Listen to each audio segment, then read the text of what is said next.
हाथी और चींटी की कहानी। एक बार की बात है, किसी जंगल में एक हाथी रहता था। उसे अपने शरीर और अपनी ताकत का बहुत घमंड था। उसे रास्ते में जो भी जानवर मिलता वो उसे परेशान करता और डरा कर भगा देता। एक दिन वह कहीं जा रहा था। रास्ते में उसने एक पेड़ पर एक तोते को बैठा देखा और उससे अपने सामने झुकने के लिए बोला। तोते ने झुकने से मना कर दिया तो गुस्से में आकर हाथी ने वो पेड़ ही उखाड़ दिया जिस पर तोता बैठा था। तोता उड़ गया और हाथी उसे देखकर हंसने लगा। फिर एक दिन हाथी नदी के किनारे पानी पीने के लिए गया। वहीं पर चींटियों का छोटा सा घर था। एक चींटी बड़ी मेहनत से अपने लिए खाना इकट्ठा कर रही थी। यह देख हाथी ने पूछा कि तुम क्या कर रही हो? तो चींटी ने कहा कि बरसात का मौसम आने से पहले अपने लिए भोजन जमा कर रही हूँ ताकि बारिश का मौसम बिना किसी परेशानी से निकल जाए। यह सुनकर हाथी के मन में शरारत सूझी और उसने अपनी सूंड में पानी भरकर चींटी के ऊपर डाल दिया।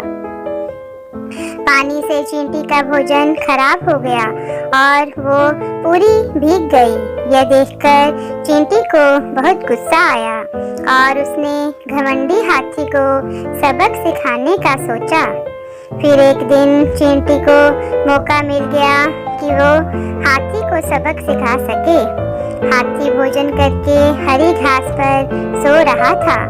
चींटी सोते हुए हाथी की सूंड में घुस गई और अंदर से उसे काटने लगी। जैसे ही चींटी ने हाथी को काटा, हाथी दर्द के मारे जोर जोर से रोने लगा और मदद के लिए पुकारने लगा। चींटी ने हाथी के रोने की आवाज सुनी और सूंड से बाहर निकल आई।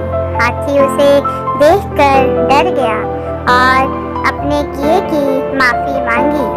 जब चींटी को महसूस हुआ कि हाथी को अपनी गलती का एहसास हो गया है तो उसने हाथी को माफ कर दिया।